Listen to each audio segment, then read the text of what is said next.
अस्सलाम वालेकुम। Fatty liver के बारे में हम पहले काफ़ी मुफीद इन्फॉर्मेशन आपको दे चुके हैं और इसमें किन किन ग़िज़ाओं से परहेज़ करना है ये भी हम बता चुके हैं। अब मैं कुछ ऐसी चीज़ें बताऊंगा जो कि फैटी लिवर को रिवर्स करने में और इसको कंट्रोल करने में बहुत अहम और मुफीद कारआमद साबित होती हैं। सबसे पहले जो मेन चीज़ है वो है कि अपना वज़न जो है उसको 10% तक कम किया जाए। 10% वज़न कम करेंगे तो जो फैटी लिवर के असरात हैं जिगर के ऊपर वो कम होना शुरू हो जाएंगे और 2 से 3 महीने में इसके असरात और नतीजे आपको टेस्टों की सूरत में और आपको अपने वज़न की सूरत में भी नज़र आना शुरू हो जाएंगे। क्लिनिकली जो भी आपको नज़र आएगा कि ये चीज़ें बेहतर होती जा रही हैं, भूख लगना बेहतर हो जाती है और भी अलामतें होती हैं वो बेहतर हो जाती हैं। तो ख़ुराक में आजकल जिस चीज़ का सबसे ज़्यादा ज़िक्र किया जा रहा है वो है कीटोजेनिक डाइट या कीटो डाइट, जिसको कि बहुत सारे लोग अपने न्यूट्रिशनिस्ट की मदद से तैयार करवाते हैं, कुछ ख़ुद भी तैयार कर लेते हैं अगर इसको अच्छी तरह समझा जाए तो। बेसिकली इस ख़ुराक का कीटोजेनिक डाइट का जो मकसद है वो है लो कार्बोहाइड्रेट्स, लो कार्ब्स ही बेसिकली इसको जिगर पे चर्बी को रिवर्स करने में या कम करने में मददगार साबित होते हैं। तो कीटो डाइट के बारे में मैं कुछ चीज़ें आपको बताने जा रहा हूँ। सबसे पहले ये कि कार्बोहाइड्रेट्स कितने लेने हैं और कितने दिन तक हम इसको इस्तेमाल करना है। कार्बोहाइड्रेट्स 5 to 10% आपकी डाइट में होने चाहिए। प्रोटीन जो है वो 20 to 25% और बाकी ऑलमोस्ट 70 या 65% बनता है वो फ़ैट्स जो है उसका इस्तेमाल करना होता है। इसके बारे में सबसे पहले जो चीज़ है वो है कार्बोहाइड्रेट्स। कार्बोहाइड्रेट्स में बहुत सारी चीज़ें आती हैं, नशास्ता जिसको कहते हैं, उसमें चावल, रोटी, चीनी भी, इसके अलावा केक, पेस्ट्रीज़ वगैरह इस तरह की सारी चीज़ें जो हैं, ग्रेन्स जितने भी हैं सारे, ये नशास्ता हमें प्रोवाइड करते हैं।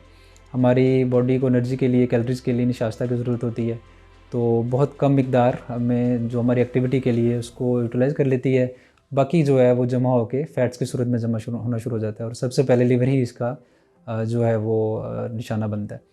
तो कितने फ़ैट लेने चाहिए और कहाँ से लेने चाहिए कार्बोहाइड्रेट्स, वो ये कि आपने सबसे पहले इसका कहा जाता है इस डाइट में, कीटोजेनिक डाइट में, कि सब्जियों के से आपने ये सारी चीज़ें लेनी है। तो अगर आपका वज़न 90 किलो है, उसको 10 से ज़रब दें 900, तो 900 ग्राम तक आप सब्ज़ी ले सकते हैं। सब्ज़ियाँ जो प्रेफर की जाती हैं वो ग्रीन लीफ़ी वेजिटेबल्स हैं, कम कैलोरीज़ होती हैं और फ़ाइबर भी इसमें अच्छा होता है, आपकी गट के लिए भी ये मुफीद साबित होती हैं। इसके अलावा कीटो फ्रेंडली फ्रूट्स जिसमें कि रेस्पबेरीज़ हैं, स्ट्रॉबेरीज़ हैं, ब्लूबेरीज़ हैं, बेरीज़ हैं, ये इसमें ली जाती हैं। दूसरी चीज़ जिसका मैंने ज़िक्र किया वो है प्रोटीन्स। प्रोटीन्स आप 20 to 25% लेना होता है। इसमें सबसे ज़्यादा पोर्शन जो है वो 200 ग्राम तक आप चिकन, मटन या फ़िश ले सकते हैं। इसके अलावा दालों में भी ये होता है। 20 to 30 ग्राम जो है ना वीकली आप दालें जो है इस्तेमाल कर सकते हैं। तो माश की, मूंग की दाल जो होता है ये सबसे बेहतर होती है इसके लिए। और इसके बाद आते हैं फ़ैट्स में हेल्दी फ़ैट्स जिसका मैं ज़िक्र करूँगा। कुकिंग ऑयल बेसिकली हम जो है खाने में इस्तेमाल करते हैं, खाने में इस्तेमाल होता है। तो बहुत सारी कंपनियां दावा करती हैं कि ओमेगा 3 रिच है। ओमेगा 3 असल में गुड फ़ैट्स के अंदर आता है। तो बहुत सारी कंपनियां दावा करती हैं कि सबसे ज़्यादा ओमेगा 3 हमारे जो है कुकिंग ऑयल उसके अंदर है। तो सारे कुकिंग ऑयल जो हैं वो इसको अच्छा हेल्दी फ़ैट प्रोवाइड नहीं करते। सबसे बेहतरीन जो फ़ैट्स में या हेल्दी फ़ैट्स में वो है ज़ैतून का तेल। ज़ैतून के तेल के बाद मस्टर्ड ऑयल, कोकोनट ऑयल, ये बहुत अच्छे फ़ैट्स हैं।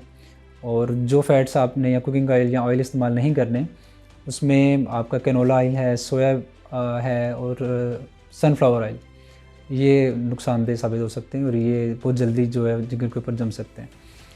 तो ये बेसिकली ख़ुराक में ये मेन चीज़ें हैं जिसको आपने मेंटेन करना है और किस मिकदार में लेना है। ये कीटोजेनिक डाइट में ये चीज़ें आती हैं और आम जनरल भी ये चीज़ें एडवाइस की जाती हैं जिगर पे चर्बी को ख़त्म करने के लिए। इसके अलावा डेली 30 से 40 मिनट तक रोज़ाना वॉक करें, हल्की फुल्की एक्सरसाइज करें, अपना वज़न जो है उसको वक्तन फ़वक्तन चेक करते रहें और अपनी जो रूटीन है उसमें फ़िज़िकल एक्टिविटी बाकी टाइम पे भी जारी रखें। तो ये सारी चीज़ें मिलके आपके जिगर पे अच्छा असर करेंगी, आपकी लाइफ बेहतर होती जाएगी और इंशाल्लाह आपको कुछ दिन के अंदर ही इसका रिज़ल्ट मिलेगा कि जिगर पे चर्बी और लिवर एंजाइम जो है बेहतर होते जा रहे हैं। मज़ीद इसके बारे में हम और इन्फॉर्मेशन देंगे। Thank you.